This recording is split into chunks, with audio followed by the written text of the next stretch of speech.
Hai semuanya, Assalamualaikum warahmatullahi wabarakatuh.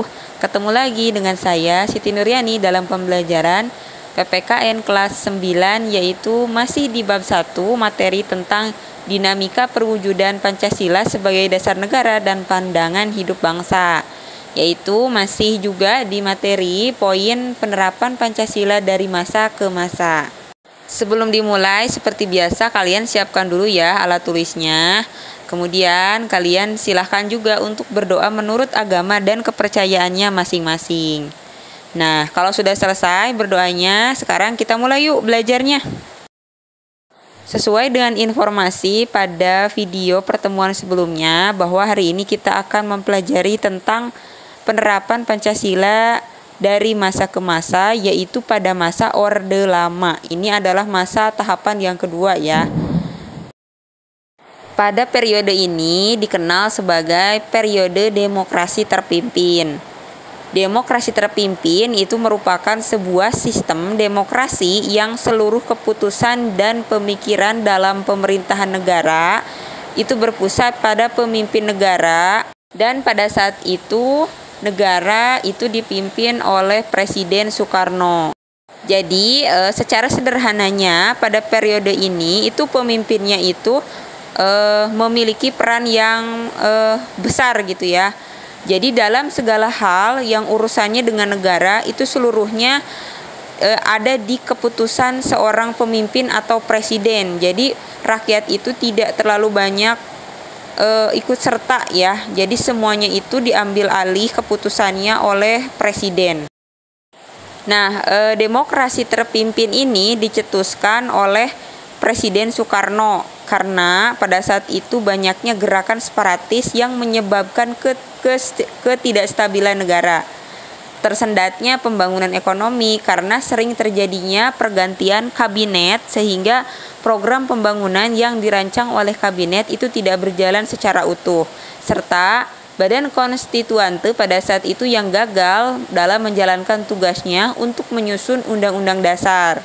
Nah, oleh karena itu, Presiden Soekarno mengeluarkanlah yang namanya Dekrit Presiden, yaitu pada tanggal 5 Juli tahun 1959. Nah, walaupun konstitusi negara sudah kembali pada Undang-Undang Dasar Negara Republik Indonesia, namun pelaksanaannya itu masih tetap terdapat penyimpangan terhadap Undang-Undang Dasar ya. Nah, ini beberapa penyimpangan terhadap Pancasila dan Undang-Undang Dasar, diantaranya adalah sebagai berikut. Yang pertama, Presiden Soekarno itu ditetapkan sebagai presiden seumur hidup itu berdasarkan TAP MPRS nomor 20 tahun 1963 yang menyebabkan kekuasaan presiden itu semakin besar dan tidak terbatas. Yang keduanya, Presiden mengeluarkan penetapan Presiden nomor 3 tahun 1960, yaitu pada tanggal 5 Maret tahun 1960 yang membubarkan DPR, ya, Dewan Perwakilan Rakyat hasil pemilu tahun 1955. Dan yang ketiga, Presiden membentuk MPRS, ya, Majelis Permusyawaratan Rakyat Sementara, yang anggota-anggotanya itu terdiri atas anggota DPR GR, utusan daerah, dan utusan golongan yang semuanya itu diangkat serta diberhentikan oleh presiden. Kemudian pada periode ini juga itu terjadi yang namanya pemberontakan PKI, Partai Komunis Indonesia, pada tanggal 30 September tahun 1965. Ya, makanya selalu ada peringatan, yaitu memperingati G30 SPKI, karena pada saat itu peristiwa pemberontakan ini terjadi pada tanggal 30 September, yang mana yang dipimpin ini oleh DN Aidit. Tujuannya apa? Yaitu tujuan pemberontakan ini adalah untuk menjadikan negara Indonesia sebagai negara komunis yang berkiblat ke negara Uni Soviet, serta mengganti Pancasila dengan paham komunis. Pemberontakan ini dapat digagalkan ya, semua pelakunya itu berhasil ditangkap dan dijatuhi hukuman sesuai dengan perbuatannya.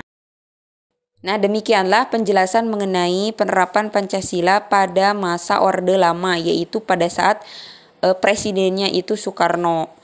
Jika kita ambil kesimpulan pada penerapan Pancasila periode Orde Lama ini itu masih ada upaya-upaya untuk mengganti Pancasila ya, atau tidak sesuai dengan penerapan nilai-nilai Pancasila. Itu diantaranya adalah kepemimpinan atau presiden itu masih menggunakan kekuasaan terpusat pada pemimpin, makanya disebut dengan demokrasi terpimpin. Jadi walaupun demokrasi, tetapi tetap yang memiliki pengaruh besar dalam memutuskan itu adalah presiden. Jadi sehingga penerapan Pancasila ini belum sesuai dengan Pancasila yang sesungguhnya. Selain itu pun ada gerakan PKI juga ya yang terjadi, itu juga sama ya, tidak sesuai dengan nilai-nilai Pancasila ya. Itu dia penjelasan mengenai penerapan Pancasila pada saat Orde Lama. Jika ada pertanyaan, silahkan kalian tanyakan ya melalui kolom komentar. Mohon maaf bila penjelasan ini masih kurang jelas. Sampai jumpa lagi dalam pembahasan materi pada video berikutnya. Kita akan bahas mengenai Pancasila, penerapan Pancasila pada masa Orde Baru. Ya, demikian. Sampai jumpa lagi. Assalamualaikum warahmatullahi wabarakatuh.